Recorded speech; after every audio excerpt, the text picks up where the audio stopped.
Assalamualaikum warahmatullahi wabarakatuh. Salam sejahtera untuk kita semua. Dirgahayu, salam cerdas, militan bertanggung jawab. Apa kabar sahabat-sahabat Nyonge?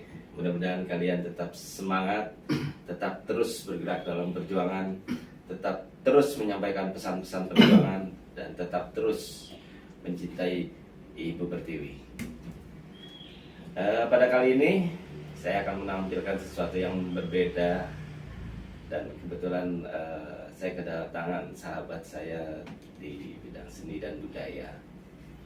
Kali ini Nyonge akan menampilkan seni budaya dari pencak silat yang merupakan warisan leluhur dan merupakan kebanggaan kita semua. Sebelum lebih jauh kita berbincang-bincang dengan beliau, jangan lupa teman-teman untuk tonton terus Nyonge Podcast, di like, subscribe, di share ke semua teman-teman, ke keluarga, ke kolega, dan ke handai tolan, agar pesan-pesan perjuangan ini, pesan-pesan budaya ini, pesan-pesan persatuan ini sampai ke semua lini, sampai ke manapun juga. Oke, kita kenalan dulu dengan sahabat saya. Selamat datang, salam persaudaraan, salam perguruan. Salam perguruan Bang Buni. Siap. Selamat sore teman-teman Nyonge Podcast. Perkenalkan, nama saya Prasetyo Prana Gunawan. Saya dari Cilacap. Kebetulan Cilacap ada suatu seni dan budaya, termasuk bidang pencaksilat. Kebetulan saya di Cilacap ini sebagai asisten pelatih dan pelatih yang diberi mandat dari pusat untuk mengembangkan misi dan misi dari PGB Bawang Putih. Mungkin teman-teman belum tahu nih apa sih sebenarnya nih Bangau Putih gitu. Oh ya. Persatuan Gerak Badan Bangau Putih ya. Oh ya. Apa sih sebenarnya Bangau Putih ini, dan bagaimana historialnya gitu? Oke, siap. Terima kasih teman-teman. Kita melihat dari sisi biografinya. Kebetulan saya adalah era generasi kedua setelah Suhu Suburaja, yaitu pendiri PGB Bawang Putih. Kebetulan PGB Bawang Putih, yaitu Persatuan Gerak Badan Bawang Putih, adalah perguruan silat yang berakulturasi seni dan budaya, dan tentunya di seluruh Indonesia sendiri PGB Bawang Putih sudah terkenal. Di samping itu, PGB Bawang Putih berpusat di Bogor dan didirikan tahun 1952 tanggal 25 Desember, yaitu oleh Suhu Suburaja. Kenapa dibilang Persatuan Gerak Badan, Mas? Ya, ini menarik sih. Menarik teman-teman. Karena kita logikanya secara historis kita hanya mengolah badan kita, ya, mengolah badan, mengolah jiwa raga kita, mengolah pikiran kita, mengolah rasa kita. Karena semua itu dalam tubuh kita adalah wadah yang ibaratnya selalu kita terisi. Dengan silat PGB Bawang Putih, dengan prosesnya yang kita latihan ini, kita akan terisi secara wadah, secara naluri kita, secara spiritual kita, secara energi kita, yaitu kita akan selalu bisa untuk berproses ke depannya lebih baik. Ya, tentu saja di dalam badan yang sehat juga terdapat jiwa yang sehat juga dan kuat juga. Iya benar, ya benar. Terus kenapa beliau pendiri Suhu Suburaja memilih Bangau Putih? Bukan nama lainnya, yaitu beliau itu mengamati suatu hewani, yaitu seekor bangau putih, di mana bangau putih itu sifatnya anggun, luas tapi keras. Beliau juga beradaptasi itu hidup di 5 alam. Ya, 5 alam ini ibaratnya dari air, udara, darat, dan mereka hidup berkelompok tanpa mencerminkan keributan. Dengan sosok kita di Bangau Putih ini, kita mencerminkan kita manusia biasa, yang manusia biasa yang kita belajar untuk berinteraksi dengan baik. Dengan cerminan kita Bangau Putih ini, kedepannya perguruan akan lebih luas lagi untuk mengembangkan ilmu-ilmunya yang kita diberikan oleh pusat saat ini juga ya, Mas Boni. Oh, berarti kalau saya mengambil kesimpulan berarti ada juga di beberapa mungkin, kalau boleh saya sebut itu keilmuan untuk ke masyarakat mungkin atau ke sosial gitu mungkin Iya. ya. Selain untuk membangun diri pribadi gitu, mungkin secara masyarakat. Iya, iya benar-benar ya. Oke. Ternyata luas juga teman-teman. Bangau Putih ini mempunyai, maaf kalau saya bilang ini filosofinya dalam dan luas sekali gitu. Iya. Guru Pras. Ada beberapa catatan. Saya agak melihat ini di media sosial, kebetulan ada Bangau Putih Indonesia ini. Ini ya, cukup menarik karena banyak sekali pesertanya tidak hanya di negara kita atau di bangsa kita gitu. Ternyata ada juga ini dari luar negeri ternyata itu. Ya, Itu bagaimana ceritanya bisa ya sampai ke sana mungkin itu? itulah namanya seekor bangau ya, bangau putih. Itu mereka bisa terbang tinggi dan akan kembali ke habitatnya. Bukan di Indonesia saja, tapi khusus di Indonesia saja, kayak di cabang Sukabumi, ya, Bekasi, cabang Gramedia, masih banyak lagi yang di Jakarta yang ibaratnya memiliki teset atau grup latihan. Dan di luar negeri pun hampir seluruh dunia, Arab, Jerman, Prancis, Amerika, mereka ibaratnya dengan akulturasi perguruan ini yang ibaratnya notabene ini nggak mementingkan ibaratnya masalah yang lainnya. Mereka ingin belajar keilmuan PGB itu dengan sukacita. Kadang-kadang 2 tahun sekali atau 3 tahun sekali mereka ibaratnya mereka datang ke pusat. Kita di sana belajar dengan bukan 1 hari 2 hari, mungkin berbulan-bulan untuk hanya menimba ilmu di PGB itu sendiri. Gitu, Mas. Nah, itu menarik sekali teman-teman. Ternyata tidak sekedar hanya berlatih silat pada umumnya, ternyata memang untuk banyak hal juga ternyata. Dan di Cilacap ini kan banyak sekali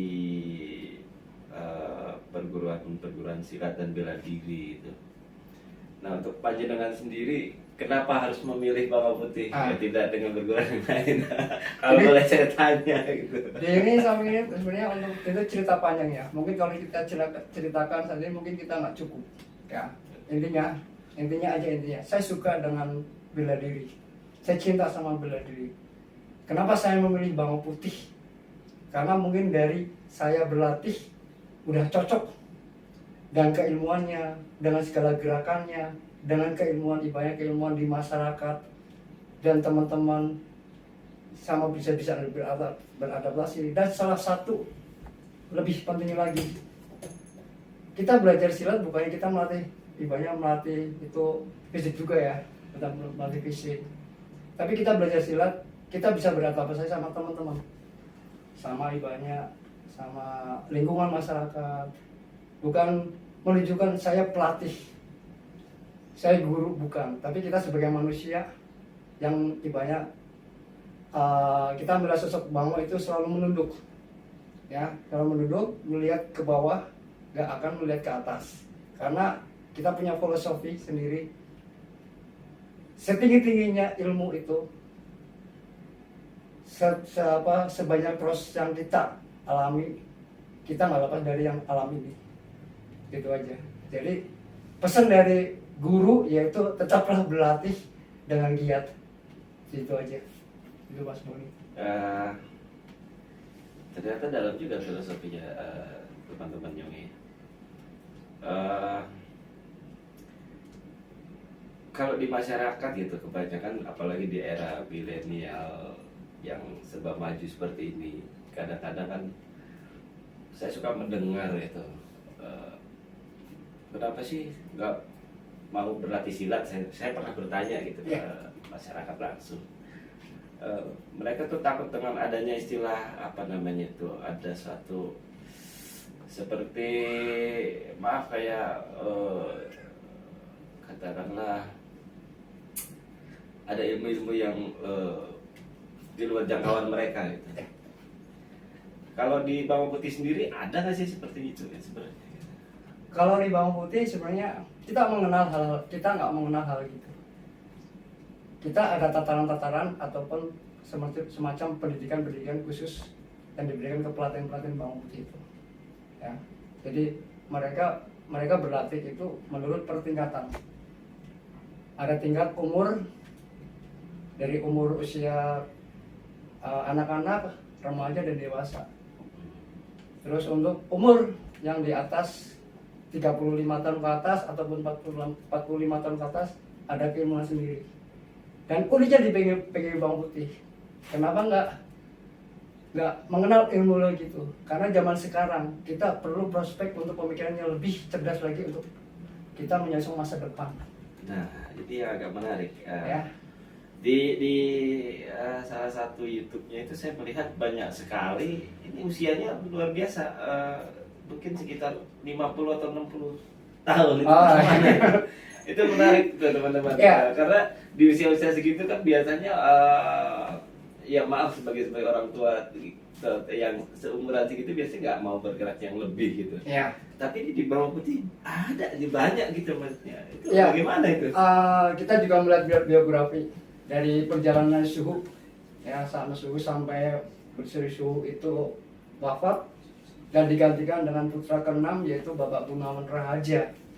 Itu selama kepemimpinan Bapak Gunawan Raharja itu ternyata silat itu luas untuk dikelola dan dikelola dan diolah dalam suatu kompetisi itu untuk dari umur, dari lini, dari berbagai macam produktifnya manusia itu sendiri.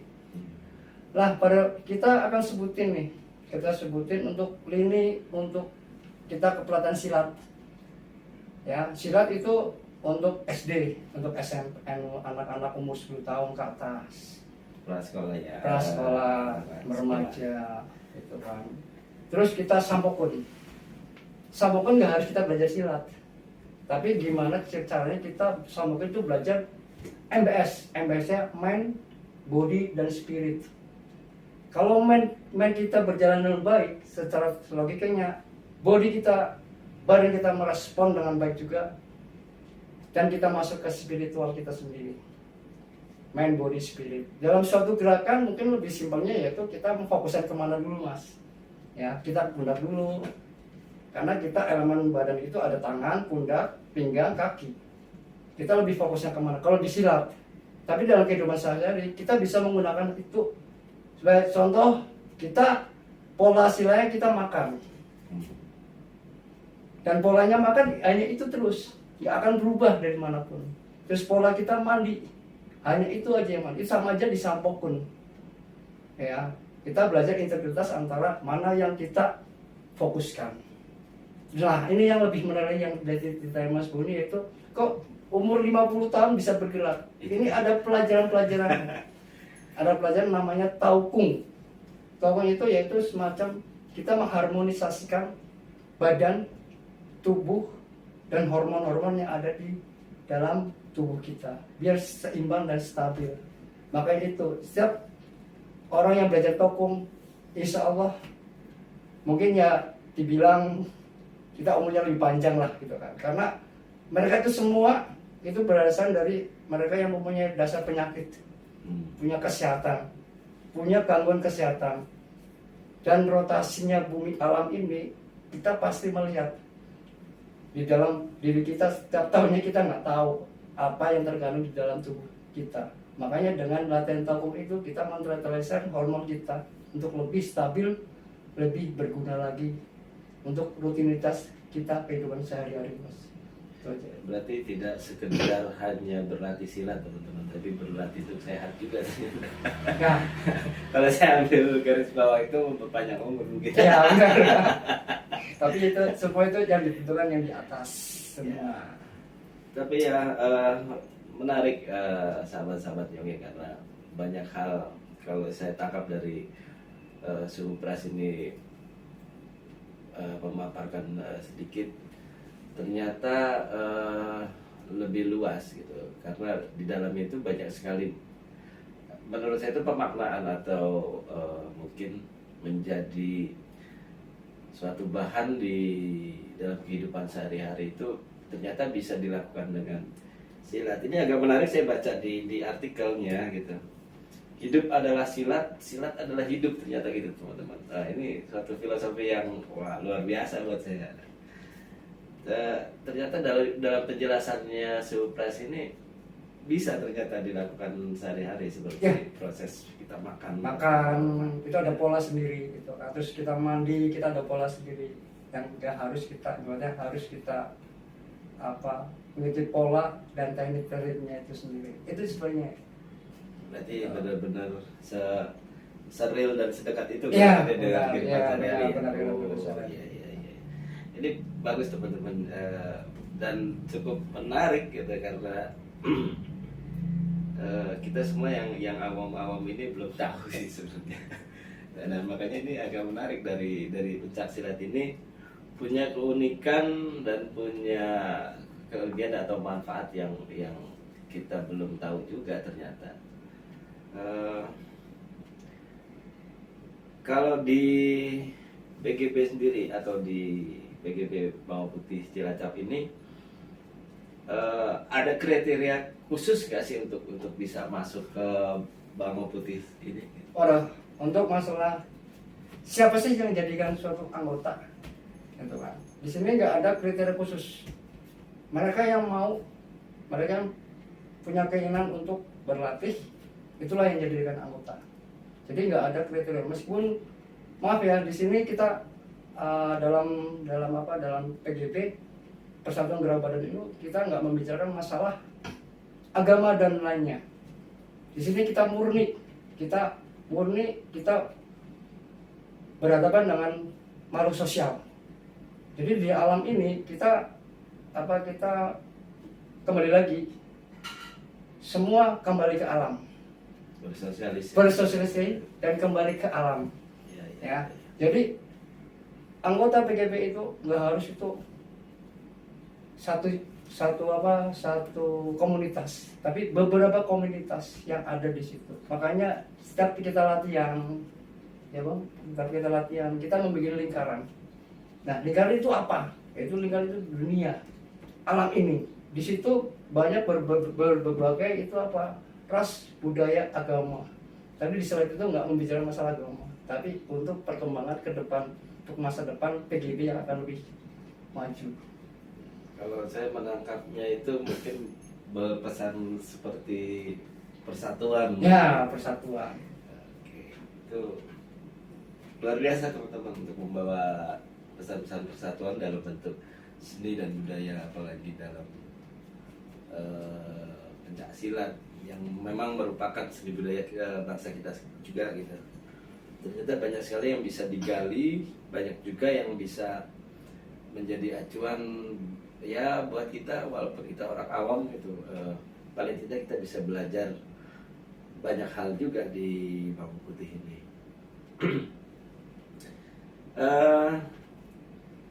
Kalau di Cilacap sendiri di mana TC-nya? Ini? Kita dari tahun ke tahun ya, kita berubah-ubah terus. Karena dinamikanya, namanya kita belajar, kita mengenal dinamika itu kadang naik, kadang turun. Ya, kita udah mau memaklumi sebagai manusia. Tapi untuk kita tempat latihan kita tetap eksis, ya. Untuk jadwal latihan kita yaitu di TC Padepokan IPSI. Itu ya, hari Rabu malam sampai Sabtu malam. Nah, kedua yaitu kebetulan dari teman-teman yang basket atau dari Kopasep sendiri, kita memberikan fasilitas. Yaitu untuk teman-teman dari Kopasep atau dari CAP untuk bisa berlatih di Balai RT sebelah Mako. Itu hari Sabtu dan Minggu. Nah, tuh sahabat-sahabat Nyonge, kalau kalian tertarik, silakan datang ke Nyonge Podcast. Asik nih. Dan terakhir, apa harapan panjenengan untuk teman-teman yang atau mungkin dengan keadaan di tahun-tahun milenial seperti ini, itu kan pesan-pesan untuk masyarakat atau generasi-generasi muda? Ya, untuk pesan saya yaitu kedepannya itu untuk perguruan sendiri dengan visi dan misinya itu memulai ke ilmu ke masyarakat itu dengan tekad dan perbuatan. Jadi dengan harapannya khususnya untuk PGB sendiri itu ingat pesan dari guru, yaitu kita bisa memajukan ilmu silat ini dengan tulus, totalitas, dan kesadaran kita.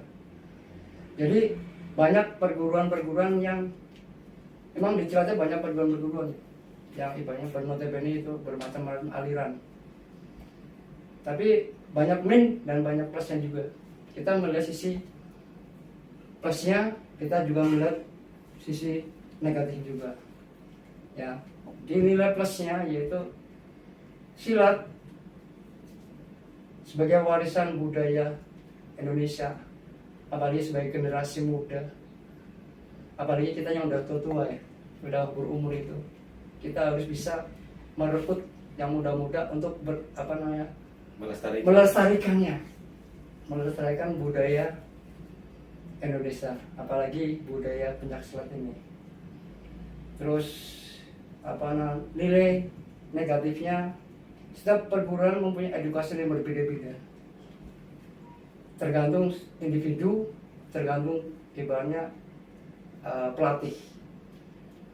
Saat saya sebagai pelatih memberikan suatu cerminan bahwa kita belajar silat yaitu dengan belas asih, dengan kasih sayang, karena ini ada cerminan, ya, kecerminan di PGB itu sendiri.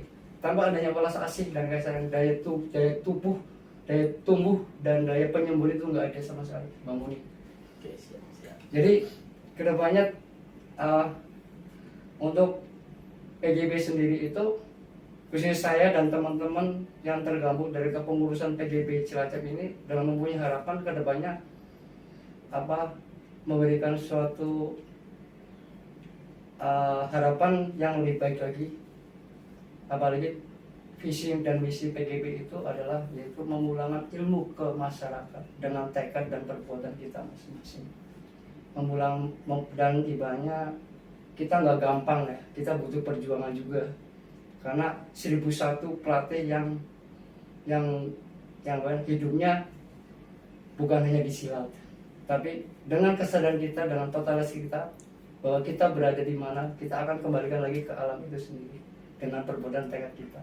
Dan ini sebagai mukadimah guru besar yang tertuang pada tahun 1952, itu pas pada waktu malam bulan purnama.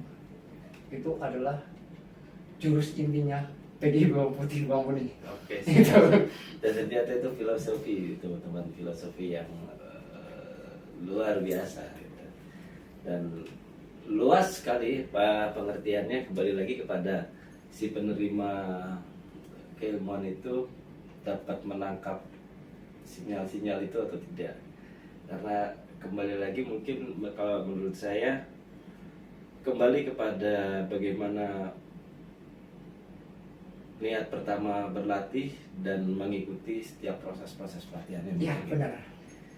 Oke, terima kasih Suhu Pras atas tangannya. Salam, terima kasih. Salam perguruan. Mudah-mudahan Bawang Putih di Cilacap bisa berkembang, dan amin. Teman-teman kalau memang mau bergabung boleh langsung ke Nyonge Podcast atau ketemu saya langsung atau ketemu Suhu Pras langsung. Saya akan mengarahkan langsung ke beliau-beliau ini yang luar biasa, teman-teman. Pantau terus, tetap nonton Nyonge Podcast, simak terus video-video kami. Mudah-mudahan ke depan akan kita tampilkan lagi yang lebih unik gitu teman-teman. Jangan lupa tetap like, subscribe, dan share ke teman-teman yang lain. Tetap semangat teman-teman, sehat, tetap berjuang, tetap bergerak. Salam Dirgahayu, salam cerdas, militan, bertanggung jawab.